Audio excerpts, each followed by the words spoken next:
High বন্ধুরা, চলে আসলাম কিছু কথা বলার জন্য। বরাবরে বলেছিলাম সোনামুড়ার আশপাশের কিছু সমস্যা নিয়ে কথা বলব। সোনামুড়ার আশপাশের সমস্যা তো অবশ্যই, কিন্তু এই সমস্যার মধ্যে নিজেও পড়ে গেছি এখন।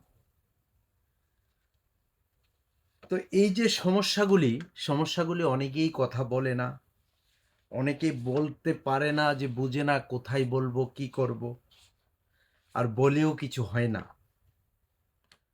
তো আমিও তার মধ্যে আজকে একজন, যে কিছু বলতে এসছি মতলব সোনামুড়া পিআরটিসি সেকশনের কথা বলতে এসছি। আমরা এই রাজ্যের মানুষ, সাধারণ মানুষ, আমরা যখন কোনো সমস্যায় পড়ি, কোনো কিছুর কাগজপত্রের প্রয়োজন হয়, আমরা সোনামুড়া, যিনি আমাদের কি বলেন, মানে গার্ডিয়ান বলতে পারেন, যে সোনামুড়ার অল ইন অল হলো এসডিএম স্যার।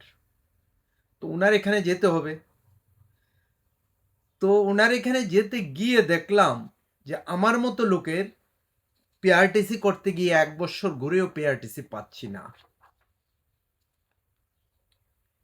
এটা কতজন জানেন বা কি অবস্থা চলছে পিআরটিসি সেকশনগুলি, বা প্রত্যেকটা অফিসের মধ্যে প্রায় অফিসগুলি বেশি প্রতারণা হচ্ছে। আমি বলবো যে তহসিলে প্লাস আপনার এসডিএম অফিসে পিআরটিসি সেকশনটা, পিআরটিসি এই সেকশনে যে ভদ্রলোক আছেন,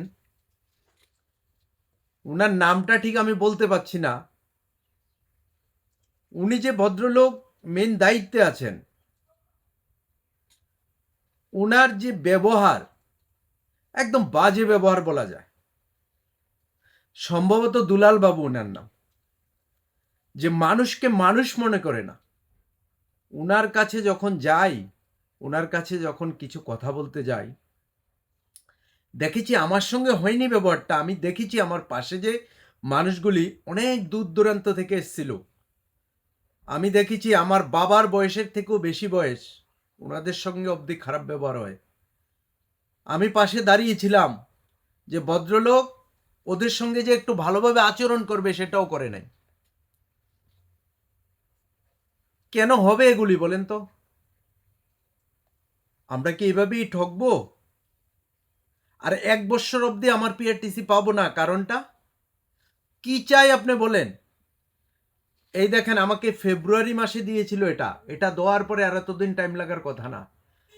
ফেব্রুয়ারির 28 তারিখ 2024 আমার জমা হয়েছে।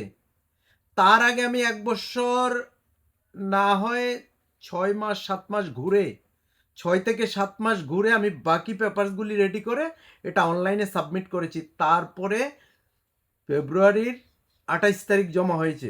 তাহলে আমি আজকে অবধি আমার পিআরটিসি কেন পাবো না? আমাকে বলছে আপনার বাবার কাগজ দেখান।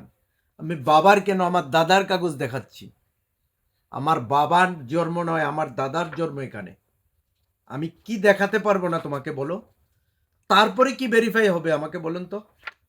তারপরে ওরা ভেরিফাই করছে আমার স্কুল সার্টিফিকেট, আমার সিটিজেনশিপ, আমার দেখেন বাবার 71-এর কাগজ, কতবার ওদেরকে দিয়েছি দেখেন। ওরা বলেছে বারবার, এই দেখেন সাইন করে নিয়ে এসছি, এই যে লাস্ট এটা, এটা কেন আবার নেক্সট চাইলো আমার কাছে? আমাকে যদি বারবার ঘুরে ফিরে আমাকে জিজ্ঞেস করে তোমার বাবার নাম কি, তোমার বাবার নাম কি, তাহলে আমি কি ভুল বলবো? ঠিক আছে, আমি জানি আপনি বলবেন যে সোনামুড়াতে প্রতারণা হয়।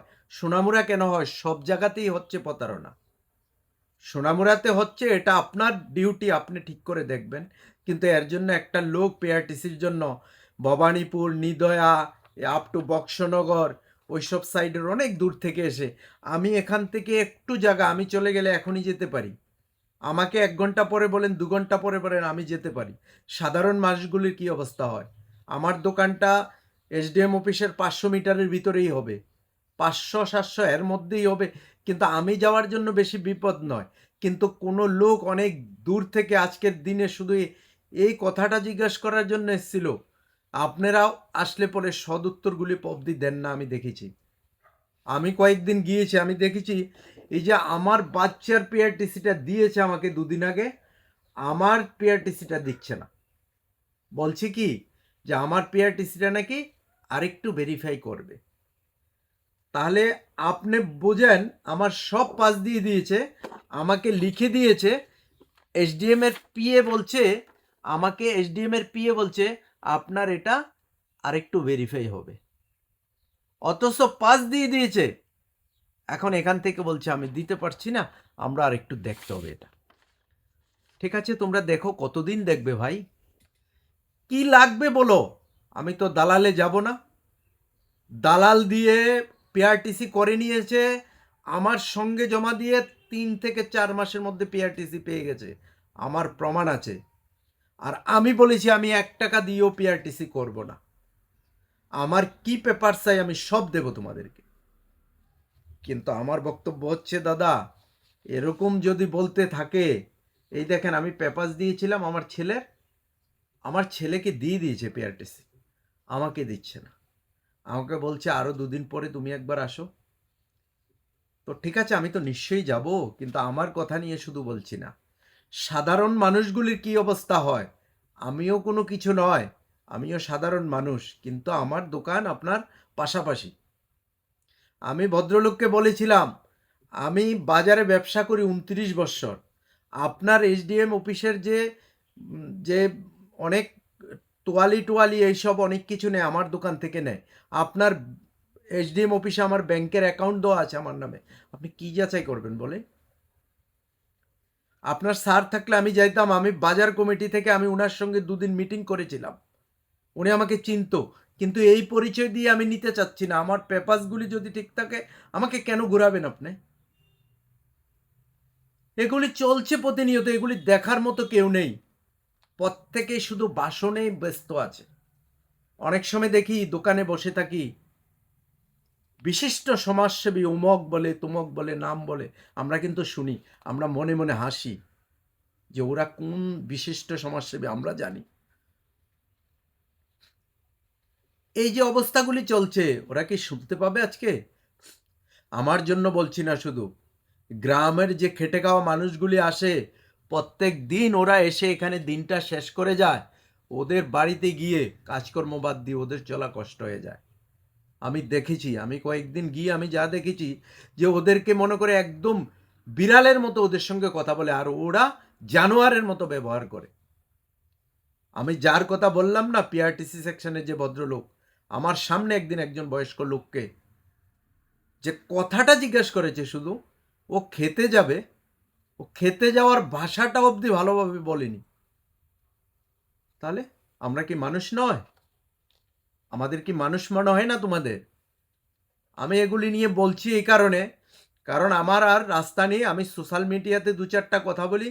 আর বন্ধুদেরকে বলবো প্রত্যেকে আমার এই ভিডিওটা শেয়ার করে এসডিএম অবধি ডিএম অবধি পৌঁছান, যে আমাদের সঙ্গে এগুলি হচ্ছে, আমাদের সঙ্গে সাধারণ মানুষের সঙ্গে হচ্ছে। ওরা বলবে যে ভেরিফাই করবে, ভেরিফাই করো, কতদিন করবে তুমি ভাই? আমার সিটিজেনশিপ আছে, আধার কার্ড আছে, প্যান কার্ড আছে, স্কুল সার্টিফিকেট আছে, আমার কি লাগবে বলো? তুমি আমার বাপের 71-এর কাগজ চেয়েছো, আমি তার উপরে দিয়েছি তোমাকে। আমি 71-এর কাগজ কতবার দেব ভেরিফাই করে? আমাকে বারবার বলছে এটা দাও ওটা দাও, আমি দিচ্ছি তো। তো এটাই আজকে বন্ধুদের বলার ছিল। বলেছিলাম পাশাপাশি সমস্যা নিয়ে মাঝে মধ্যে কথা বলবো। তো বন্ধুদের যার কাছে মনে হয় যে হ্যাঁ সত্যি বলেছি, তাহলে ভিডিওটা শেয়ার করে দেবে, ওদের অবধি পৌঁছে দেবে, সাধারণ মানুষের কিছু হলে উপকারে আসবে। Thank you.